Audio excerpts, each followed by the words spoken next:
आज हम बात करने वाले हैं टाइप ऑफ रिलेशंस के ऊपर कि कितने डिफरेंट डिफरेंट टाइप के रिलेशंस होते हैं। अब हमारी जिंदगी में तो बहुत सारे तरह के रिलेशंस होते हैं, पर देखते हैं कि हमारा जो चैप्टर है फंक्शन एंड रिलेशन, उसमें कितने तरह के रिलेशन है। तो इसको हम समझेंगे एक गेम से। हम मस्त आराम से एक अच्छा सा गेम खेलेंगे। उस गेम को खेलते खेलते हम ये चीजें समझ लेंगे कि कितने तरह के रिलेशंस है। तो हमारी गेम क्या है? गेम ये है कि हमारे आर गिवन है कि आर रिलेशन जो है वो ए कोमा बी टाइप का है, जहां पे ए कोमा बी दोनों बिलोंग करते हैं एस सेट को, और एस सेट की वैल्यू क्या है 1, 2 एंड 3। ठीक है ये, और हमें 5 अलग अलग रिलेशंस दिए हुए, 5 अलग रिलेशन दिए हुए, और हमें वेरीफाई करना है कि ये पांचों हमें 5 अलग तरह के रिलेशंस दिए हुए हैं, और हमें वेरीफाई करना है कि ये पांचों कौन सी कैटेगरी के रिलेशन में आते हैं। पहले ये समझ लीजिए कि रिलेशंस जो होते हैं वो 3 टाइप के होते हैं। पहला आता है हमारा रिफ्लेक्सिव रिलेशन, दूसरा आता है हमारा सिमेट्रिक रिलेशन, और तीसरा आता है हमारा ट्रांजिस्टिव रिलेशन। तो रिफ्लेक्सिव रिलेशन क्या कहता है? हमारा रिफ्लेक्सिव रिलेशन का कहना यह है कि अगर ए जो है किसी एस सेट में बिलोंग करता है, और ए कोमा ए मीन्स ए कोमा ए टाइप का रिलेशन अगर है, तो उस तरह का रिलेशन का होगा रिफ्लेक्सिव रिलेशन होगा। अब देखते हैं कि ये जो पांचों में से इनमें से रिफ्लेक्सिव रिलेशन किस किस का है। तो देखो हमारा R1 क्या है? R1 है 1,1 मीन्स ए कोमा ए, जैसा यहाँ पे ए है ये भी ए है, 1,1, 2,2 और 3,3। तो क्या हमारा R1 रिफ्लेक्सिव? हाँ, R1 का रिफ्लेक्सिव रिलेशन है। तो R1 का रिलेशन रिफ्लेक्सिव है।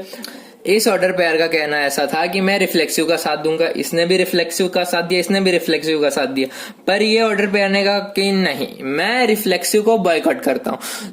तो अब एक ने भी अगर बॉयकॉट किया तो ये जो पूरा रिलेशन होगा, ये पूरा रिलेशन ही रिफ्लेक्सिव को बॉयकॉट कर देगा। ओके, तो ये हमारा जो R2 हुआ ये रिफ्लेक्सिव नहीं हुआ।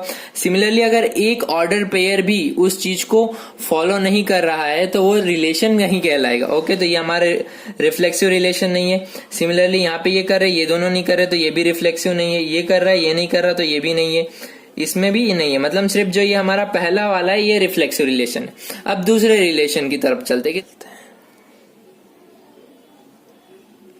हमारा दूसरा रिलेशन जो है वो है सिमेट्रिक रिलेशन। तो सिमेट्रिक रिलेशन का कहना ये कि अगर ए कोमा बी टाइप का ऑर्डर पेयर, ए कोमा बी टाइप का ऑर्डर पेयर आर सेट में है, और बी कोमा ए टाइप का, ए कोमा बी और बी कोमा मीन्स 1,2 है, तो अगर 2,1 भी आर में बिलोंग करता है तो उस तरह का रिलेशन मेरा सिमेट्रिक रिलेशन कहलाएगा। ओके, अब पहले इसके लिए हम R1 को चेक नहीं करेंगे। इस गेम से हम पहले R1 को थोड़ी देर के लिए साइड में रख रहे, फिर वापस बुला लेंगे।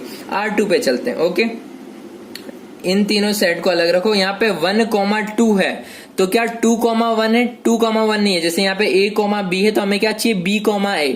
तो यहाँ A, B है पर B, A नहीं है, तो ये हमारा सिमेट्रिक रिलेशन नहीं हुआ। ठीक है, इन तीनों को साइड रखो। यहाँ A, B है और B, A मीन्स 1,2 भी है और 2,1 भी है, तो ये जो हुआ ये हमारा सिमेट्रिक रिलेशन कहलाएगा। ये रिलेशन हमारा सिमेट्रिक रिलेशन है।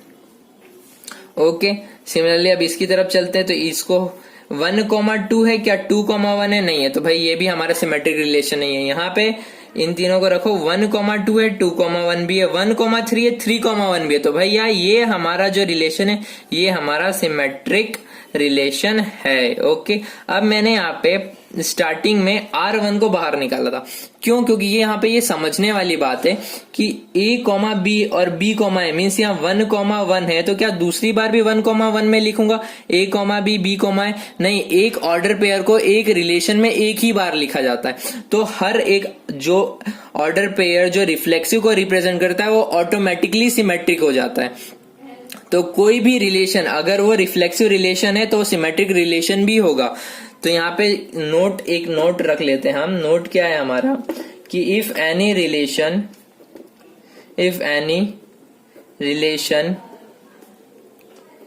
Is reflexive then it will also an symmetric relation. Okay, आपको ये चीज समझ में आ गई। हमारा नोट क्या है कि नोट ये कहता है कि अगर कोई भी रिलेशन रिफ्लेक्सिव है, अगर कोई भी रिलेशन रिफ्लेक्सिव है तो वो ऑटोमेटिकली सिमेट्रिक रिलेशन भी होगा। तो देखो फर्स्ट केस में क्या, ये पूरा रिलेशन हमारा रिफ्लेक्सिव है तो हमारे ये ऑटोमेटिकली सिमेट्रिक रिलेशन भी होगा। लेकिन दूसरे वाले केस में क्या, ये तीनों रिफ्लेक्सिव है पर ये अकेला 1,2 है। अगर यहाँ 2,1 होता तो ये भी सिमेट्रिक हो जाता। तो सिमेट्रिक होने के लिए क्या जरूरी है कि A, B है तो B, A भी होना चाहिए, और रिफ्लेक्सिव के लिए A, A टाइप का होना चाहिए। अगर कोई रिलेशन रिफ्लेक्सिव है तो ऑटोमेटिकली सिमेट्रिक हो जाएगा। ओके, अभी तक हमने दो तरह के रिलेशन देख लिए। अब बात करते हैं तीसरे रिलेशन की। तीसरा रिलेशन हमें कौन सा है, तीसरा रिलेशन है ट्रांजिस्टिव रिलेशन। इस रिलेशन का ऐसा कहना है कि अगर A, B किसी R सेट में बिलोंग करता है और B, C, A, B और B, C R सेट में बिलोंग करता है तो A, C भी R सेट में बिलोंग करना चाहिए। यानी कि अगर 1, 2 किसी सेट में है और 2, 3 किसी सेट में है तो 1, 3 भी उस सेट में होना चाहिए, तभी उस तरह का रिलेशन ट्रांजिस्टिव रिलेशन कहलाएगा। ओके, 1, 2 मीन्स A, B और B, C अगर ये दोनों किसी रिलेशन में है और A, C उस रिलेशन में आता है तो उस तरह का रिलेशन कहला देगा ट्रांजिस्टिव रिलेशन। ओके, तो हम R1 से चेक करना स्टार्ट करते हैं। अब ये तीनों तो जो है वो रिफ्लेक्सिव है, तो रिफ्लेक्सिव के लिए चेक ही नहीं करने का, उससे पहले हम थोड़ी देर के लिए वापस से साइड रखते हैं। R2 में चलते, ये तीनों रिफ्लेक्सिव को रिप्रेजेंट कर रहे हैं, इसे चेक करते हैं। अब यहाँ पे A, B है पर B, C जो है वो प्रेजेंट ही नहीं है। A, B प्रेजेंट है पर B, C प्रेजेंट नहीं है। तो आप इस केस में क्या होगा कि जिसमें B, C नहीं है, तो जब आपको वो चीज के बारे में पता ही नहीं है, वो चीज वहां प्रेजेंट ही नहीं है, तो आप उसके बारे में कुछ बता ही नहीं सकते। तो आपको ये मानना पड़ेगा कि ये ट्रांजिस्टिव रिलेशन है। तो इस तरीके से आपको ये जो हमारा R2 हुआ ये हमारा ट्रांजिस्टिव रिलेशन कहलाएगा। अब R3 की बात करते हैं। इन तीनों को साइड रखते हैं। अब यहाँ 1, 2 है तो A, B प्रेजेंट है, B, C भी प्रेजेंट है। अब B, C कैसे चेक करते हैं कि अगर किसी ऑर्डर पेयर का लास्ट वाला टर्म किसी दूसरे ऑर्डर के फर्स्ट वाले टर्म के इक्वल है तो वो B, C फॉर्म का हो जाएगा। तो हमारा A, C टर्म कौन सा हुआ, वो हुआ हमारा 1, 1। क्या वो प्रेजेंट है? हाँ, ये प्रेजेंट है। तो R3 भी हमारा ट्रांजिस्टिव रिलेशन को फॉलो कर रहा है, तो R3 हमारा ट्रांजिस्टिव रिलेशन हुआ। R4 को चेक करते हैं, इसे भूल जाते हैं। A, B है, B, C भी है। यहाँ पे मेरा A, B प्रेजेंट है और B, C प्रेजेंट है। तो मेरा A, C ऑर्डर पेयर कौन सा हुआ, 1, 3। तो क्या वो प्रेजेंट है? हाँ, ये प्रेजेंट है। तो ये वाला रिलेशन जो हुआ ये मेरा ट्रांजिस्टिव रिलेशन हुआ। अब R5 के लिए चेक करते हैं। इन तीनों को साइड में रखते हैं। 1, 2 है, A, B है, B, C है। 1, 1 मीन्स A, C वो प्रेजेंट है। ओके, अब इन दोनों में चेक करते हैं। ये A, B, ये B, C। तो 1, 1 प्रेजेंट है, हाँ प्रेजेंट है। तो मेरा R5 भी जो हुआ वो मेरा ट्रांजिस्टिव रिलेशन हुआ। ओके, अब हमने R1 को साइड किया था, उसे वापस लाते हैं। तो इस केस में हम चेक ही नहीं कर सकते। तो जिस चीज को हम चेक नहीं कर सकते, वेरीफाई नहीं कर सकते, तो हमें उसे मानना पड़ता है कि वो है। तो हर एक रिफ्लेक्सिव को हम, जो भी रिलेशन हमारा रिफ्लेक्सिव होगा ऑटोमेटिकली सिमेट्रिक भी होगा और ट्रांजिस्टिव भी होगा। ओके, तो जिस चीज को हम चेक नहीं कर पाएंगे उसे हम ट्रांजिस्टिव वेरीफाई कर देंगे कि हाँ ये ट्रांजिस्टिव है।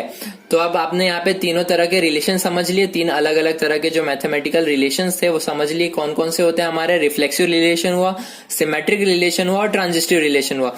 रिफ्लेक्सिव में क्या होता है, A, A अगर R में बिलोंग करना चाहिए।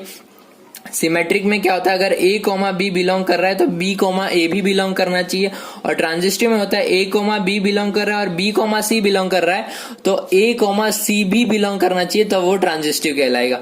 यहाँ पे तीनों रिलेशन को हमने वेरीफाई कर लिया, साथ साथ ये चीज भी सीख ली कि जिसे हम वेरीफाई नहीं कर सकते उसे हमें कंक्लूड करना पड़ेगा कि हाँ ये ट्रांजिस्टिव है। I hope you understand all the things well. If you like it then subscribe it.